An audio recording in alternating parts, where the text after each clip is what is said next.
आणि देवदूत हसला. लिओ टॉलस्टॉयची ही एक अतिशय सुंदर व सुरस कथा आहे. तर मंडळी, एकदा यमदेवाने आपल्या एका दूताला पृथ्वीवर पाठवलं. एका स्त्रीच्या मृत्यूनंतरच्या गतीचं कार्य त्याच्यावर सोपवलं होतं. तो तिथे पोहोचला, पण थोडा संभ्रमात पडला. त्या स्त्रीची 3 लहान जुडी, खरं तर तिळी म्हणतात त्यांना, बाळं रडत होती. त्यांचे बाबा तर खूप आधीच देवाघरी गेले होते आणि आता आईविना ती अनाथ होणार होती. हे सर्व बघून देवदूताला दया आली. तो त्या स्त्रीला आपल्याबरोबर न घेता रिकाम्या हाताने यमदेवाकडे आला व सर्व परिस्थिती सांगितली. ती ऐकून यमराज भडकले. तू काय स्वतःला परमेश्वर समजतोस का? प्रत्यक्ष परमेश्वर सुद्धा निसर्ग नियमांमध्ये हस्तक्षेप करत नाही. मग तू कोण एवढा मोठा लागून गेलास? त्या स्त्रीचा मृत्यू तर अटळ आहे. मी दुसऱ्या दूताकरवी ते काम करीनच. पण आता तुला मात्र मी सांगितलेल्या आज्ञेची पूर्तता न केल्याचं फलित म्हणून शिक्षा भोगण्यासाठी पृथ्वीवर जावं लागेल. व जोपर्यंत तू स्वतः 3 वेळा मूर्खपणा करत नाहीस व स्वतःच्या मूर्खपणावर स्वतःच हसणार नाहीस, तोपर्यंत तुझी सुटका होणार नाही. तू इथे परत येऊ शकणार नाहीस. तर मंडळी, इथे मला एक महत्त्वाची गोष्ट सांगावीशी वाटते. ती म्हणजे दुसऱ्यांच्या चुका व मूर्खपणावर तर अहंकारी माणूस हसतो, पण स्वतःच्या मूर्खपणावर हसण्यासाठी तेवढं धैर्य लागतं. तर मंडळी, पुढे दूत शिक्षा भोगण्यासाठी तयार होता. यमलोकातून त्याला जमिनीवर वस्त्रहीन अवस्थेत हाकललं गेलं. त्याच सुमारास समोरून एक चर्मकार येत होता. थंडीचे दिवस येऊ घातले होते, म्हणून आपल्या बायको व मुलांसाठी गरम कोट व ब्लँकेट्स खरेदी करण्यासाठी तो बाजारात चालला होता. त्याने या वस्त्रहीन देवदूताला बघितलं. त्याला दया आली व त्याने घरातील लोकांऐवजी ह्या माणसासाठीच कपडे, ब्लँकेट वगैरे खरेदी केलं. व नंतर अचानक त्या चर्मकाराला काय वाटलं देव जाणे. तो दूताला म्हणाला, अशा घरदार नसलेल्या अवस्थेत तू कसा काय जगणार आहेस? त्यामुळे माझ्या घरी चल काही दिवस. माझी पत्नी तुला बघून चिडचिड करेल, पण तू मनाला लावून घेऊ नकोस. काही दिवसांनी सगळं ठीक होईल. मग त्या दूताला घेऊन तो आपल्या घरी आला. आता मजा बघा हं.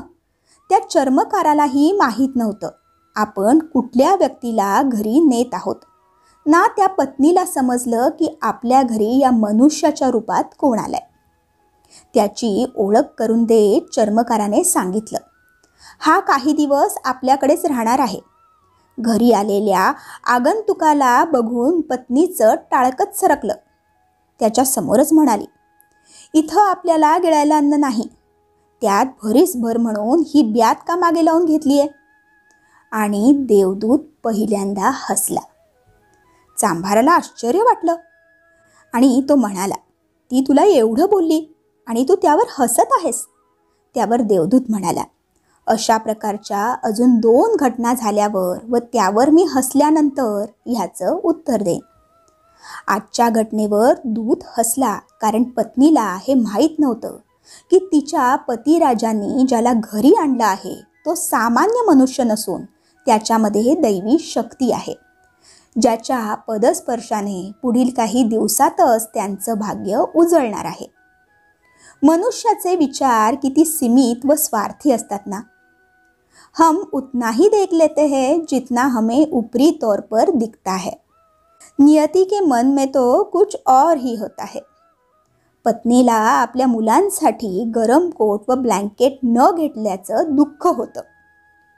जो खो गया है उसे देख रही थी, जो मिला नहीं उसका क्या? उसका तो अंदाज ही नहीं है. मुफ्त घर में एक देवदूत आया है. 7 दिवसातच देवदूत चांभाराचं सर्व कसब शिकला व देवदूताने बनविलेले चांबड्याचे बूट एवढे लोकप्रिय झाले की जो तो त्यांची स्तुती करू लागला. देवदूताच्या कौशल्यामुळे हळूहळू तो चांभार धनवान होऊ लागला. अवघ्या 6 महिन्यात तर त्याची अशी ख्याती पसरली की या चांभारासारखे बूट कोणीही बनवू शकत नाही. अन्य देशातील राजांचेही जोड बनविण्याचे काम चांभाराकडे येऊ लागले. मग घरामध्ये अपार संपत्ती येऊ लागली. दिवस, महिने, वर्ष पुढे सरकत होती. एकदा असं झालं, सम्राटाचा एक अधिकारी आला. चांभाराकडे कातडं सोपवलं व म्हणाला, हे खूप दुर्मिळ व महागडं कातडं आहे. तुझी कामगिरी सम्राटांना पसंत आहे. म्हणून सम्राटांनी तुझ्याकडे हे कातडं आपले बूट बनविण्यासाठी दिलं आहे. चूक झाली तर सम्राट क्षमा करणार नाहीत, लक्षात ठेव. सम्राटांच्या पायाकरता बूट बनवायचे आहेत, स्लीपर नाही. अधिकाऱ्याने स्पष्टपणे खडसावले. रशियामध्ये मृत व्यक्तीला स्लीपर घालून स्मशानात नेण्याची प्रथा होती. चांभाराने सुद्धा देवदूताला बजावलं, हे बघ, सम्राटांच्या पायाकरता या दुर्मिळ कातड्याचे बूट बनवायचे आहेत, स्लीपर नव्हे. व कातडं सुद्धा बुटाच्या मापापुरतेच आहे. काही गडबड झाली तर नसती आफत ओढवेल. एवढं निक्षून सांगूनही देवदूताने स्लीपरच बनवल्या. चांभाराने त्या बघितल्या तो इतका क्रोधित झाला व देवदूताला काठीने झोडपून काढले. तू मला फासावर लटकवणार आहेस का? इतके वेळा बजावले तरी तू स्लीपर का बनवल्यास? देवदूत जोरजोरात हसू लागला. तेवढ्यात सम्राटाचा अधिकारी आला व म्हणाला, बूट नको, स्लीपर बनव. आपल्या सम्राटांना कालच देवाज्ञा झाली आहे. उद्या त्यांचा अंत्यविधी आहे. तर मंडळी, भविष्य अज्ञात असतं व आपण गतकाळातील अनुभवांवर जगत असतो. काल सम्राट असताना बुटासाठी आटापिटा होता, आज स्लीपर हवी आहे. चांभाराने लगेच त्या स्लीपर दिल्या. अधिकारी निघून गेल्यावर चांभार देवदूताच्या पाया पडून क्षमा मागू लागला. मी तुला उगाच मारले. देवदूताने शांतपणे सांगितले, अरे, ह्यात तुझा काहीही दोष नाहीये. मी माझ्या कर्माची शिक्षा भोगतोय. आज दुसऱ्यांदा देवदूत हसला. कारण भविष्य अज्ञात आहे व आपण विनाशी इच्छांच्या मागे धावत सुटलो आहोत. साध्या घटनांमध्ये सुद्धा चिडचिड, त्रागा करत बसतो. मृत्यूघटिका समीप असताना जीवनाचे गणित बांधत राहतो व नियतीच्या मनात काहीतरी वेगळंच असतं. देवदूताला जाणवू लागलं, त्या 3 अनाथ मुलींचं भवितव्य काय? हा अनाठाई विचार करीत असतानाच काही दिवसातच तिसरी घटना घडली. या चांभाराकडे एका धनाढ्य घरातील वृद्ध स्त्री आली व बरोबर 3 सुंदर युवती आल्या. 3ही युवतींचे लग्न ठरलं होतं. त्यांच्यासाठी उत्तम चढावांचे जोड बनवून हवे होते. देवदूताने 3 मुलींना पाहता क्षणीच ओळखलं.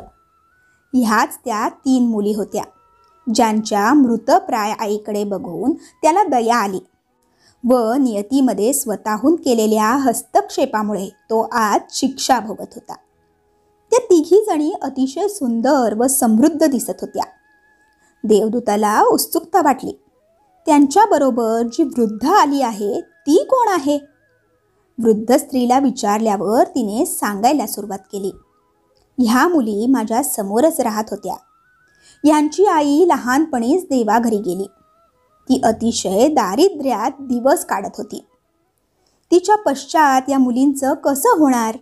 मला दया आली व या 3घींना मी दत्तक घेतलं. मलाही संतान नव्हती. मी स्वतःच्या मुलींप्रमाणे यांचं पालन पोषण केलं व आता सम्राटाच्या राजपुत्रांशी या 3घी जणी विवाहबद्ध होणार आहेत. हे ऐकल्यावर देवदूत तिसऱ्यांदा व शेवटचं हसला.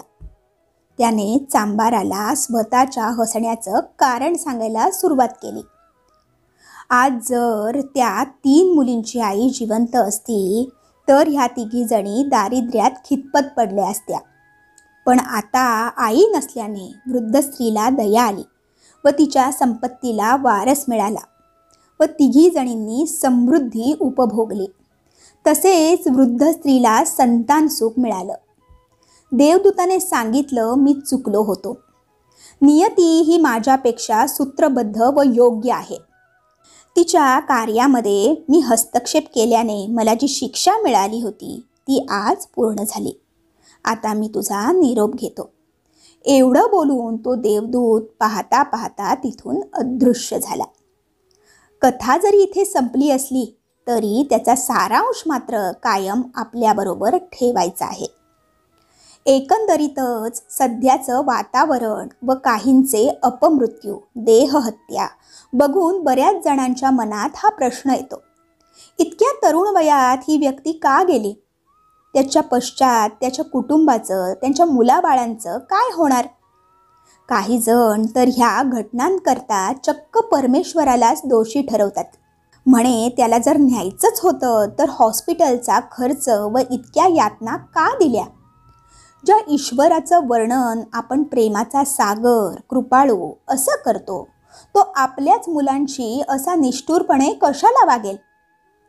मनाला येईल तसं स्वतः वागायचं, वाटेल तशा चुका करायच्या व शिक्षा भोगताना मात्र प्रेमळ परमेश्वराला अशी दूषणं द्यायची, हा करंटेपणा कशासाठी? वरील सर्वांचं एकमेव उत्तर म्हणजे कर्मसिद्धांत. परमेश्वर कर्मामध्ये कधीही ढवळाढवळ करत नाही, पण कर्मभोगाच्या दुःखातून मुक्त होण्याचा मार्ग मात्र सुचवितो. आणि म्हणून तो म्हणतो, न धरी शस्त्र करी मी, परी सांगीन गोष्टी युक्तीच्या चार. तर मंडळी, आशा करते तुम्हाला ही कथा नक्कीच आवडली असेल. कथा आवडली असल्यास व्हिडिओला लाईक करा, शेअर करा आणि अशाच प्रकारच्या नवनवीन कथा जाणून घेण्यासाठी आपल्या ह्या लिसन विथ पूनम या चॅनलला नक्की सबस्क्राईब करा. धन्यवाद. श्री स्वामी समर्थ.